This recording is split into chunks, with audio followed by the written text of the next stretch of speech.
Leah Hamza. I think you guys know me before, saw me on YouTube 3.5 years ago, and I post about my life.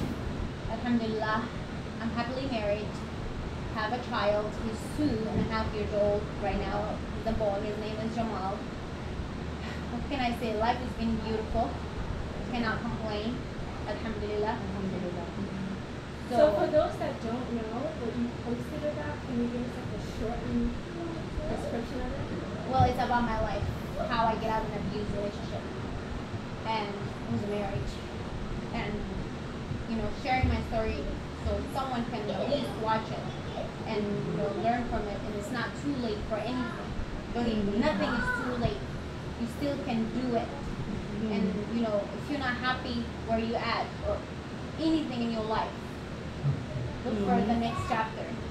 And I can say that I saw your video on your story on surviving domestic violence, and you had more than one child, and all the stuff that you went through, and it motivated me, and I shared it, and and so that's I'm telling everyone that's in there, even a guy or woman, anything. If you're not being in a relationship, what's the point of being there if you're not happy?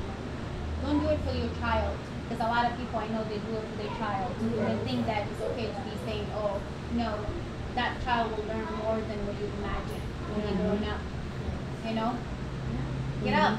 A lot of women also think that, oh, he's not hitting me yet. He hasn't punched me. He hasn't done this to me. It's not abuse. There are so many kinds of abuse. It's work.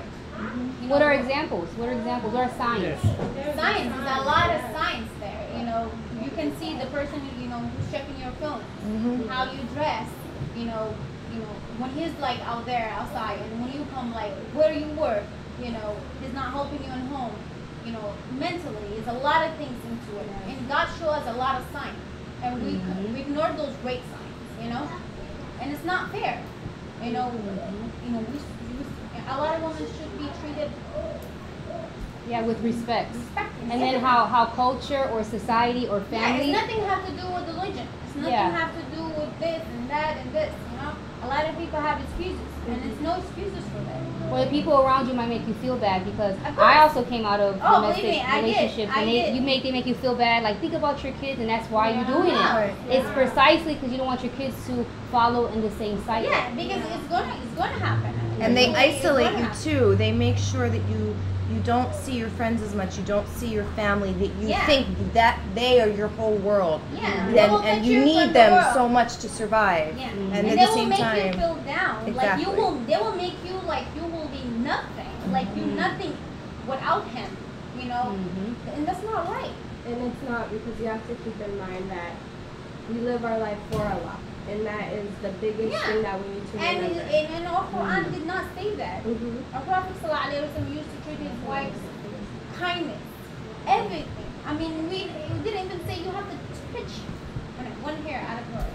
Because nobody owns nobody's blood here. But from an outside perspective, for those that went through the domestic violence, like, it's not easy. Question is, why stay? Sometimes people think it's easy to leave, but it's not.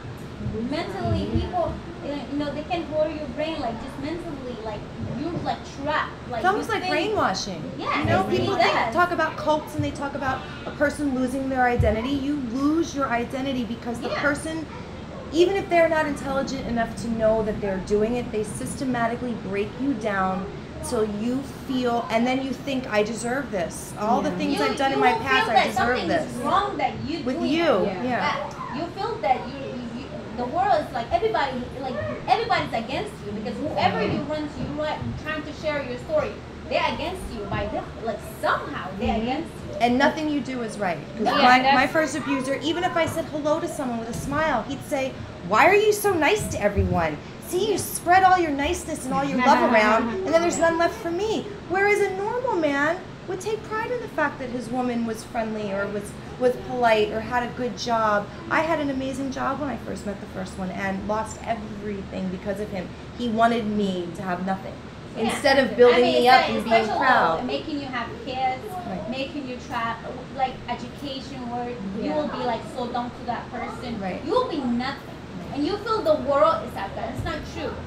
Get up. Think about your life is worth it. First, love yourself before you love anyone. And that's Think that. You stand up in the mirror and talk to yourself. Did I deserve this? Like, really? Do you deserve that?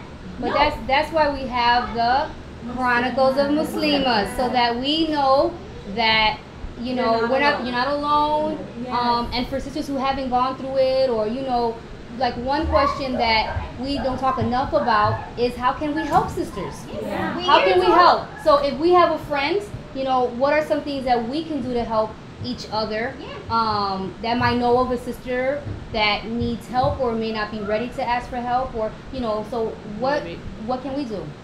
We here I to think help. share an email address if anyone is We going have through email, it. We have Facebook. Instagram, anything. just reach out to us. Yeah. We're here Send to me a support private you all, message. to Anything you need, empower I'm here. each other. Yeah, and in real life too. So like what about in real life? Well, there's domestic violence shelters. Women don't know what's available to them. I never knew that these shelters even existed, and I've been They in do. 2 of them. I've been in. You have two. children. You can go with children. You have. There are places, and when I say shelter, my brain immediately thought shelter meant It was I'd a be bad on a place. cot Yeah. in a gymnasium. On Skid Row. Right. It wasn't. It was No, a it was beautiful not home. that bad. Yeah. I was in there too. I was hiding, you know, and I went there with my kids, and it was nothing was wrong with that. And Once you put in, But like as sisters, you know what I'm saying? Like as sisters, say your friend has already gone to the shelter. Say she's already called and she has these resources that she's utilizing. What can we do What for can we her? do, like, you know, more on a personal level to, you know, our sisters, like, we can help. We can You know, check on them. When that- they that's come one. in, Check up on check them. back on them. Check, you know, and then see how they're Offer to doing. help. I mean, if Offer they to have help. children, offer to babysit. Offer to take her out to Anything. and you know to get I coffee, anything, just so she can talk. and so I, you she know, can- one thing that I would say is don't be afraid to make her mad or to Right. upset her, because if you find a sister and you know, because it's a disease, you know, it's, you know, and that's why again we have this so that we can help ourselves, teach younger sisters, empower each shed other with light on knowledge, because you know, it's not these men are bad, it's just unhealthy people, sick people, No, they're you sick. know, that's all, they are They're unhealthy. mentally sick, and this is what happened. You think that you let your kids be in there, they will do the same thing. The circle will come back again, all over again. But Because that's that's what happened to them too. And that's the thing, is that you attract who you are. So Yeah. those unhealthy people, they don't know any better. They attract other unhealthy people, and there you go with the cycle. And so if you, we have a friend or a family member, and if you feel she's in danger, don't be afraid to call 911.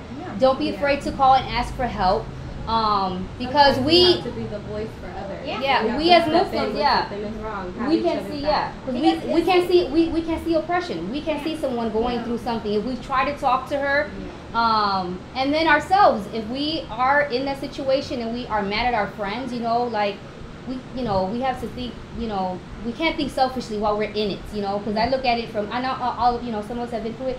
You see the perspective while you're in it, and you see the perspective when you're out. And when you're in it, it is a kind of a little bit of selfishness because you're too afraid to get healthy. Yeah.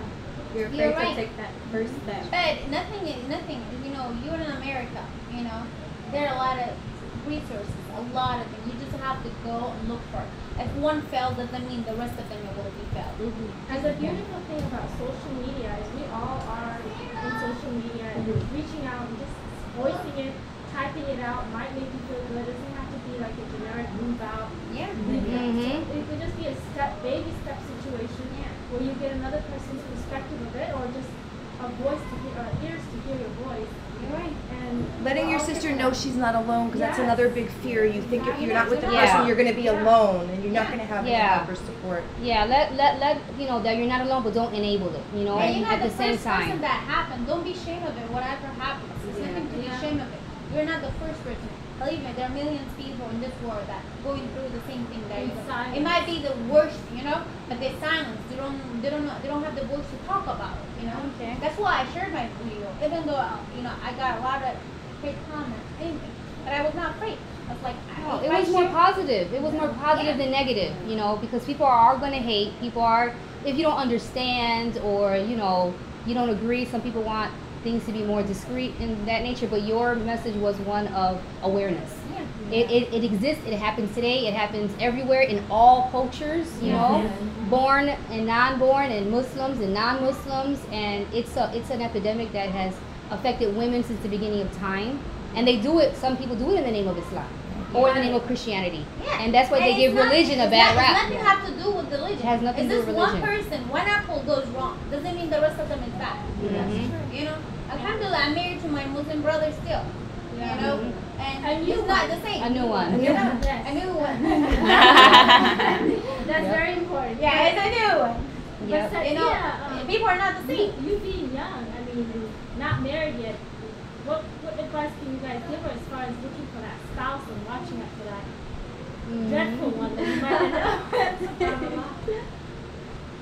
There are signs. How are there you are preventing? signs. Like, you know, What are the signs you're looking for? How are you But that's approaching actually a that? question that I have for you guys. How would I know, being, you know, our ways of getting married? I will How answer should that. I know? I will answer that question. Well, I hear many girls like they think they will find the perfect. Yes, he's out To be honest with you, we are Muslim. We cannot stay with that person as a boyfriend, you know, girlfriend. So we cannot know anything about that person until you guys are married together and you guys live together, eating the same, and you get out the same bed. Then you will know the real person. You know, anyone can make themselves so perfect. Because until he gets that one, what he wants from you. You know, and it's the way you. Sorry, I don't know what's the word. the way you present yourself, or the way it's you know, it's like we talked about before. It's an interview process when you look for a spouse. Like you literally, and then not only him, ask his, you know, your wali to talk to his family. How is he when he's angry? Yeah. You know, how with is his he? family, How is when he he's treating his mom? How does he cope with stress? Everyone. You know, but then I think a lot of time is you kind of no one is immune to it, but I believe that you kind of like lessen the odds if you yourself are healthy because you attract who you are. You're right. You know, and it's not, these men are not out there looking, I want someone to beat up. They're just, it's not like that because it took women, because some of us, some of us, I don't know if you can say the same for yourself or, you know, women, if we've experienced that, is we were looking for love in the wrong places. Yes. So we were looking, so there's this hole that only Allah can fill, and we try to, some people do it with drugs, some people do it with alcohol, we did it with people. Yes. That's what we did. We did with people.